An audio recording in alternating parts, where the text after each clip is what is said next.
झारखंड में रिजॉर्ट राजनीति की शुरुआत होने जा रही है। शाम तक अगर जेएमएम गठबंधन को नए मुख्यमंत्री के तौर पर चंपई सोरेन की शपथ के लिए राज्यपाल से समय नहीं मिला तो सोरेन के समर्थक सभी विधायक झारखंड से बाहर ले जाए जा सकते हैं। सूत्रों ने बताया है कि जेएमएम गठबंधन के विधायक तेलंगाना के रिजॉर्ट में रुकने के लिए जा सकते हैं। सियासत में यह इतिहास हमने देखा है कि अगर विधायक रिजॉर्ट जाने लगते हैं यानी खेला होने की आशंका होती है। खेला इस बात का कि भले अभी जेएमएम गठबंधन कहे कि उसके पास बहुमत से 7 अधिक विधायक हैं, लेकिन डर है कि विधायक टूट न जाए, सरकार गिर न जाए। चित्रा त्रिपाठी जुड़ रही हैं सीधे रांची से। चित्रा, कब तक का इंतजार कर रहे हैं ये सभी विधायक?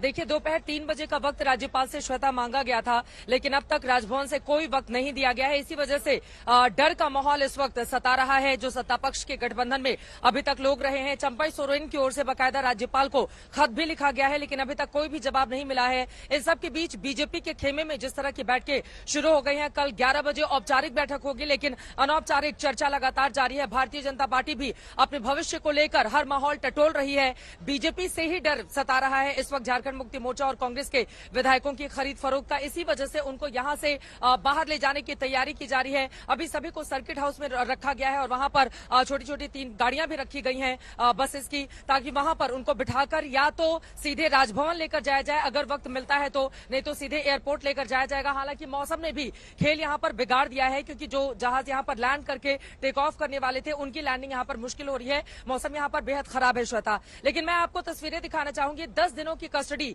ईडी की ओर से मांगी गई है हेमंत सोरेन को लेकर, और यहां पर देखिए किस तरह की गहमागहमी आपको दिखाई दे रही है। अंदर पूरा का पूरा जो कोर्ट परिसर है वो खचाखच भरा हुआ है। यहां पर आप देखेंगे वकीलों की बड़ी फौज यहां पर तैनात है। सभी की निगाह इस बात पर टिकी हुई है कि भीतर से क्या खबर निकलकर सामने आती है। अंदर ये पूरा हिस्सा, पूरा का पूरा ये जो गलियारा है आप देख पा रही हैं किस तरह से भरा हुआ है, यानी कि अंदर बिल्कुल पैर रखने तक की जगह नहीं है। यहां पर काफी ज्यादा भीड़ दिखाई दे रही है। दूसरी तरफ मीडिया कैमरे यहां पर तैनात हैं। जैसे ही हेमंत सोरेन निकल कर आएंगे उसके बाद, लेकिन विजयी मुद्रा दिखाकर दरअसल अपने कार्यकर्ताओं को एक संदेश दिए जाने की कोशिश पूर्व सीएम की ओर से की गई। हेमंत सोरेन ये बताना चाहते हैं कि ना वो डरे हैं ना वो झुके हैं, और इसी वजह से कल भी हमने देखा जब वो राजभवन जा रहे थे उस समय भी उनकी ओर से यही बॉडी लैंग्वेज दिखाई गई थी, और आज कोर्ट परिसर आने के बाद भी वही बॉडी लैंग्वेज दिखाई गई। लेकिन हेमंत सोरेन और उनके परिवार को, उनकी पार्टी को पता है कि जमीन में घोटाला के मामले में ईडी ने उनकी गिरफ्तारी की है। आगे की राह उनकी बेहद मुश्किल होने वाली है।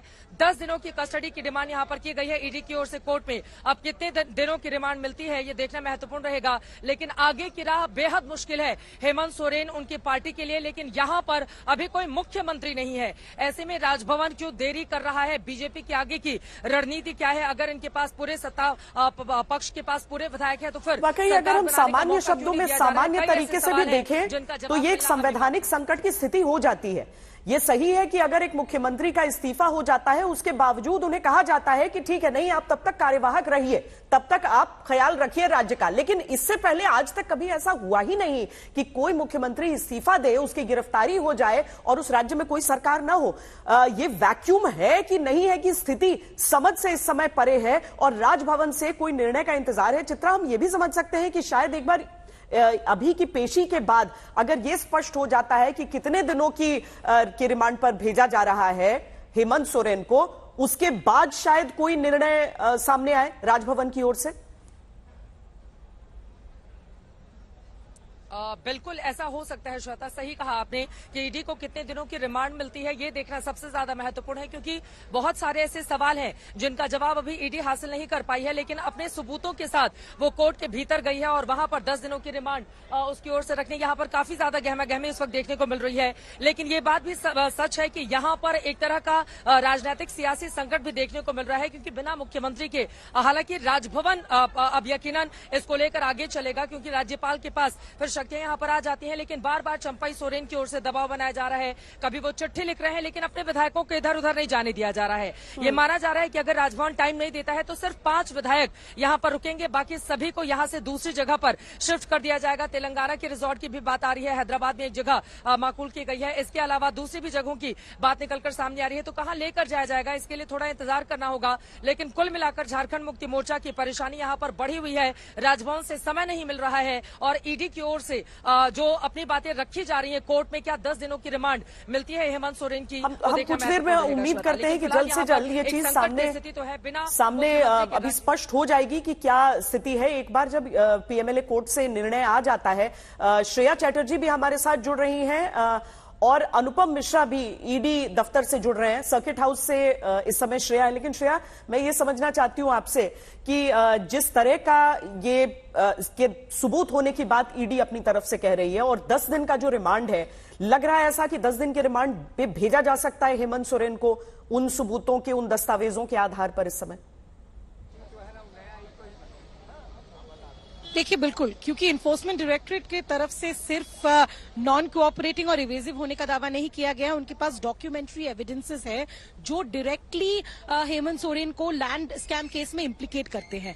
हमने अरेस्ट मेमो भी पढ़ा है और इसमें साफ लिखा गया है कि उनको डायरेक्टली इन्वॉल्व पाया गया है मनी लॉन्ड्रिंग में, इसीलिए सेक्शन 19 के तहत, जो पीएमएलए सेक्शन 19 के तहत उनको गिरफ्तार किया गया है। तो ऐसे में जब डॉक्यूमेंट्री एविडेंस पेश होती है कोर्ट में, तो स्वाभाविक है कि 10 दिन का रिमांड शायद अगर जज चाहे तो वो दे सकते हैं, लेकिन लगभग हम मान सकते हैं कि 5 से 7 दिन का रिमांड उनको आसानी से मिल सकता है।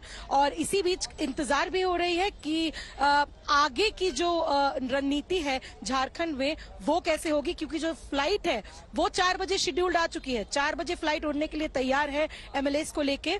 और इस बीच ये भी माना जा रहा है कि टेंटेटिव 5:30 बजे का एक समय मिला है 5 एमएलएस को गवर्नर के साथ मिलने के लिए।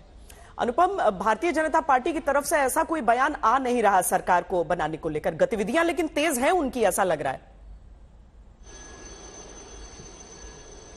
बिल्कुल, गतिविधियां बहुत तेज हैं और सुबह 8 बजे से ही मीटिंग्स चल रही हैं। कल बाबूलाल मरांडी से भी हमारी बात हो रही थी, तो उसके बाद जो जानकारी सामने आ रही थी, कल से ही पता चल गया था कि मीटिंग चल रही है। वाजपेयी जो प्रभारी हैं वो यहां पहुंच चुके हैं और लगातार मीटिंग्स का दौर चल रहा है कि किस तरह से आगे बढ़ा जाए, नीतियों को तैयार किया जाए, रणनीति तैयार की जाए।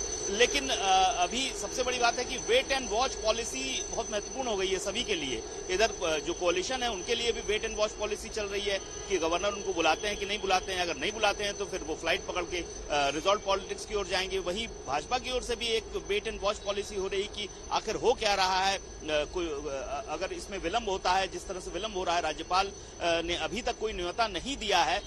वैसे भी कोई संवैधानिक व्यवस्था भी नहीं है कि आपको तुरंत न्योता देना पड़ेगा, लेकिन जो देरी हो रही है उससे एक तो बात साफ है कि घबराहट जरूर बढ़ रही है जो रूलिंग पार्टी, जो अभी क्योंकि राज्य में सरकार नहीं है, ऐसे में ये एक बड़ी विकट स्थिति है यहाँ पर।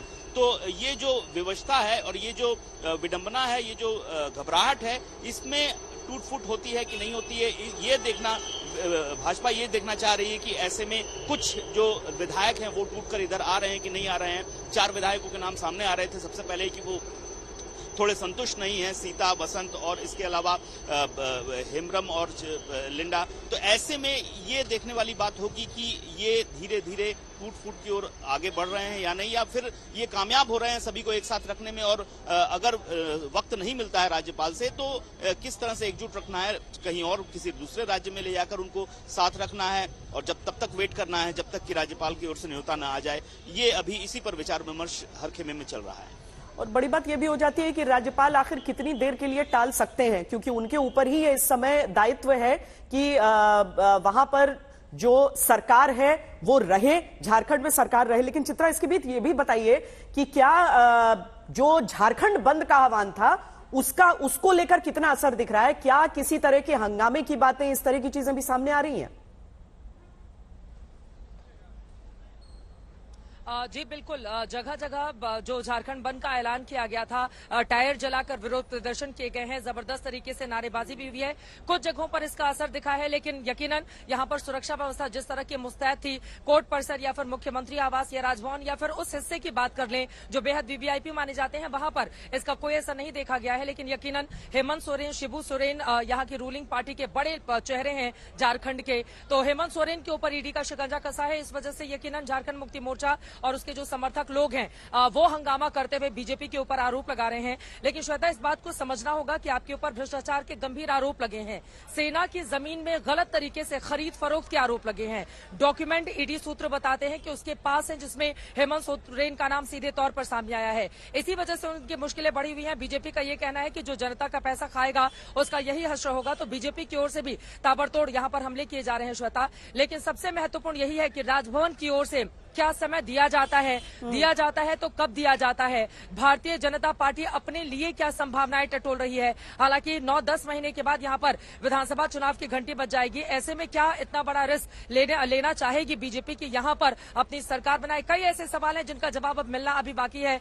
लेकिन एक और बात, बार बार यहां पर चाहे लालू प्रसाद यादव हो या फिर झारखंड मुक्ति मोर्चा हो या कांग्रेस पार्टी के लोग हों, आदिवासी मुख्यमंत्री को परेशान करने का काम कर रही है बीजेपी, ऐसे कहते हुए आरोप लगा रहे हैं। लेकिन दूसरी तरफ हमको ये भी नहीं भूलना चाहिए कि बिरसा मुंडा जी के एक बड़े कार्यक्रम में प्रधानमंत्री नरेंद्र मोदी जब 3 राज्यों के विधानसभा चुनाव चल रहे थे तो उस दौरान उनके गांव में जाकर जो बड़ा कार्यक्रम दिया था और हजारों करोड़ की परियोजनाओं का उनकी ओर से उस समय दी गई थी, तो उसके जरिए खुद आदिवासी राजनीति को आगे बढ़ाने की कोशिश में जाहिर है जेएमएम की तरफ से एक विक्टिम कार्ड और साथ में कि क्या आदिवासियों के खिलाफ अन्याय बीजेपी की फितरत है, इस तरह के आरोप लगा